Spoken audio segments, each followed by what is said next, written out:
제가 그 비상계엄 이후에 여러 가지 부분에 있어서의 움직임을 볼 때 대통령께서는 비상계엄이 잘못됐다, 그 국민에게 사과해야 될 부분이다, 또 의지를 꺾지 않고 계시다는 부분들이 여러 가지 부분으로 느낄 수 있었습니다. 두 번째는 그 다음날 김영현 국방장관을 경질합니다. 아마 경질할 수 있는 상황이라고 생각되는데 제가 깜짝 놀란 것은 김영현 장관이 경질된 다음에 그 다음 신임 국방부 장관을 추가 임명하기 위해서 노미네이션 하는데 제가 그때 제 판단으로는 김영현 장관이 뒤로 물러났지만 영향력이 사라진 것은 아니구나. 왜? 김영현 장관의 추천에 의해서 그 후임 국방장관이 추천됐다고 생각하기 때문입니다. 또 하나는 저는 경질했지 않습니까? 안 하겠다 그랬더니. 그런데 당시 방첩, 전, 수방 관련된 부분 모든 당시 계엄국의 순회는 멀쩡했습니다. 대통령의 의지를 가지고 있고 장관도 김영현 장관의 영향력 안에 있는 사람인데 계엄 관련된 부분에 군 지휘관들이 모두 다 건재하다고 하면 언제든지 다시 모빌라이즈 할 수 있다고 생각했습니다. 더구나 제가 굉장히 위험하다고 생각했던 부분은 여기 사령관님들도 계시지만 처음에 국회에 진입할 때는 누구의 지시에 의해서 그랬다라고 할 수 있지만 그 상황이 발생하면서 내가 내란죄로 소추당할 수 있는가 하는 부분에 있어서의 위기와 불안감을 느끼고 있는 상황에서 3명의 사령관은 상황에 따라서는 첫 번째와는 달리 훨씬 더 강하게 군사적 개입에 개입할 수 있겠다라는 생각을 했습니다. 또 하나는 제가 나름대로 이 부분의 의견을 몇 분한테 내니까 못 봤어? 국회에서 시민들이 미니까 군인들이 밀려나잖아. 그거는 그렇지 않습니다. 제가 군 출신이라서 그런데 군사의 무력이라고 하는 것은 더구나 군중이라고 하는 것은 상황에 따라서 크게 변합니다. 더구나 첫 번째 국회에 들어가서 그렇게 실패했는데 두 번째 만약에 군사 개입을 한다면 똑같이 국회에 사람들을 몰려와서 할까요? 아마 제가 보기에는 군인들이 거부할 수 없는 상황을 만드는 계엄으로 갈 수밖에 없는 그런 상황을 만들려고 했겠죠. 저는 그렇게 추정했습니다. 제가 이어서 좀 홍 차장님은 군 출신이지만 국정원에 얼마나 계셨습니까? 92년부터 근무했으니까 약 30년 근무했습니다. 네, 군 출신이지만은 거의 국정원 직원이나 진배 없네요. 그러면 여인형으로부터 국회의원 체포 명단을 받았죠? 네. 목적 없이 받았다 하시죠? 목적 없이 받은 게 아니라 대통령께서 방첩사를 적극 지원하라고 했으니까 무엇을 도와줘야 되는가를 확인하기 위해서 당일 11시 6분에 방첩사령관한테 무엇을 도와주면 되겠느냐를 물어보려고 전화한 것이었습니다. 본위원에게도 그날 11시 20분 어간에 방첩사로부터 체포 명단 리스트를 제가 받았습니다. 네. 제가 이 체포 명단 리스트를 제가 부를 테니까 확인 한번 해보십시오. 네. 우선 체포조, 체포 대상, 우원식, 이재명, 한동훈. 우선 체포 대상, 조국, 정청래, 양정철, 박찬대, 조혜주, 이하경, 양경수, 김호준, 김민웅, 김민석, 김명수. 기억과 일치합니까? 대부분 일치하는데 이경수라고 하셨습니까? 양경수. 양경수 맞습니다. 예. 윤석열의 국회의원 체포 지시를 조태용 원장에게 보고거나 알린 바가 있었다고 하셨죠? 당시 상황을 좀 설명드릴 수 되겠습니까? 설명해 주십시오. 예. 일단 오전에는 원장님께서 홍장원 차장으로부터 보고받은 적이 없다고 말씀하셨는데 오후에는 그래도 대통령으로부터 전화 받았다든가 방첩사를 지원하다든가 하는 부분에 대해 보고를 받았다고 말씀해 주셔서 제가 조금 마음이 가볍습니다. 다행입니다. 그런데 보고를 할 때 방첩사를 지원하라고 합니다라고 얘기만 하고 딱 끊고 그다음에 다른 얘기는 안 하나요? 사실대로 말씀드리면 보고를 보고를 안 한 것이 아니라 보고를 거부하신 겁니다. 제가 정무주의 때 얘기하지 않은 것은 내용 자체가 너무 민감한 부분이라서 다른 사람들하고 쉽게 공유할 수 있는 사항이 아니라고 생각했습니다. 그래서 일단 정무회의를 마치고 제 보좌관에게 원장님께 보고 드릴 수 있는 사항인지는 확인해 보라고 그랬습니다. 뭐라고 말씀하셨고 제가 서둘러서 원장님실로 보고를 들어가는 것을 비서실 직원들이 다 봤으니까 아마 보고 드렸던 것 자체를 다르게 말씀하실 수는 없을 겁니다. 제가 물으려고 들어가니까 원장님께서는 그 정무직 회의를 하셨던 그 소파에 그냥 앉아 계셨고 제가 앉자마자 원장님 제가 대통령님으로부터 전화를 받았습니다. 그런데 아마 대통령님께서 해외 출장을 이미 출발하셔서 아마 국내에 안 계신 줄 알고 저에게 전화하신 것 같습니다라고 얘기했는데 그 뜻은 원장님께서 그 다음날 아침에 일찍 해외 출장이 있으셨어요.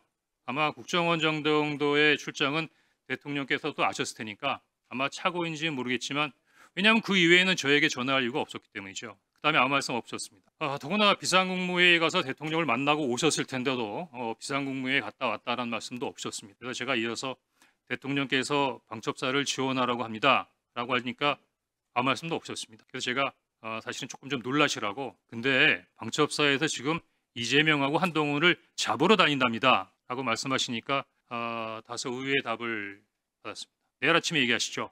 지금 드릴 수 있는 사항이 아니잖아요. 더구나 정무직 회의도 지금 TV에서는 계엄군과 시민, 경찰, 국회 관계자들이 엉켜서 정말 국가의 초유의 위기 상황으로 치닫고 있는데 국가안보를 책임지고 있는 순회 회의에서의 어떤 결론이 내일 아침에 얘기하시죠? 그럼 그 야간 동안은 뭘 한다는 겁니까? 그래서 제가 원장님께 방첩사를 지원하라는 대통령의 지시가 있다고 하면서 방첩사에서 한동훈과 이재명을 잡으러 다닙니다 라고 말씀드리니까 내일 아침에 얘기하자고 말씀하셨고, 그래서 제가 원장님 그래도 최소한의 업무 방향이나 지침은 주셔야죠 이렇게 말씀드렸더니 그 앉았던 소프에서 일어나서 가버리셨어요. 더 이상 보고 드릴 수가 없었습니다. 그것을 우리 홍 차장께서는 원장이 정치 개입이라고 판단했다고 생각하십니까? 제가 보기엔 지금 원장님께서 정치 개입이라고 판단하는 것은 그 내용이 아니라고 생각합니다. 그 정치 개입이라고 원장님께서 말씀하신 건 다른 얘기인데요. 그 다음 날 11시 30분 정무직 회의가 끝나고 난 다음에 원장님께서 이런 제의를 하십니다. 통상 일주일에는 한 번이나 두 번 정도 정무직 회의를 하는데 상황이 엄중하니까 우리 매일 아침마다 티타임을 하면서 상황 관련된 부분에 대한 대처 협의를 합시다. 저는 그거를 아침마다 9시에 원장님하고 티타임 하면서 이런저런 부분에 대해서 업무를 협의해야 한다고 생각했고, 그러면 원장님께 어떤 아이디어를 드릴 수 있을까라는 생각을 했습니다. 그래서 5일 날 오후 정도로 기억이 되는데 그때 오전에 야당 대표께서 비상계엄에 군을 동원해서 도리어 북한의 군사위협이 더 가중되는 면이 있다라는 발표를 하시면서 조금 북한 군사에 대한 북한의 군사 위협에 대한 약간의 불안감을 느끼시는 말씀을 하셔서 그래 맞다. 지금 비상계엄은 대통령께서 직접 하신 부분이니까 대통령실에서 할 수도 있는 부분도 아니고 국회도 이렇게 혼란스러운 상태에서 그냥 원장님께서 야당에다가 얘기해서 북한 관련된 부분, 한반도의 안보 상황 우리 국정원이 잘 관리하고 있습니다. 해외 관련된 부분의 동맹과도 잘 소통하고 있고 국내 사회 질서도 잘 나름대로 관리하고 있으니 국정원이 앞으로 나름대로의 어떤 비상계엄 이외의 여러 가지 부분에 있어서의 국면을 잘 감당하겠습니다. 그렇게 전화 한 번 하는 게 없겠느냐고 브레인스톰 차원에서 그냥 건의드린 겁니다. 물론 네. 이것 때문에 원장님이 저를 경질했다고 생각지 않습니다. 왜냐하면 지금은 다들 알고 계시지만 12월 6일만 하더라도 이런 사항에 대해서는 알고 계신 분이 많지 않았기 때문에 아마 원장님께서도 12월 6일날 당일날 12월 3일날 홍장원이가 대통령 말 안 들어서 경질한다는 말씀을 하실 수 없으셨을 겁니다. 다만 거기에 대한 이유로 이야기를 하신 것 같고, 다만 제 입장에서는 대단히 억울하고 문제시되는 게 대부분 잘 자세히 보시지 않으면 잘 모르시겠지만 국정원법 11조에 보면 국정원 직원이 정치 중립을 위반하면 7년의 징역에 처할 수 있도록 되어 있습니다. 원장님께서 평소와 다르게 11월 6일 12시에 국정원장께서 이례적으로 자청하셔서 기자회견을 한 상태에서 홍장원 차장을 정치 중립 의무의 위반으로 인사경질했다고 하는 부분은 죽으라는 거예요. 사법적으로 매장하겠다는 겁니다. 근데 그게 말씀으로 끝나지 않았습니다.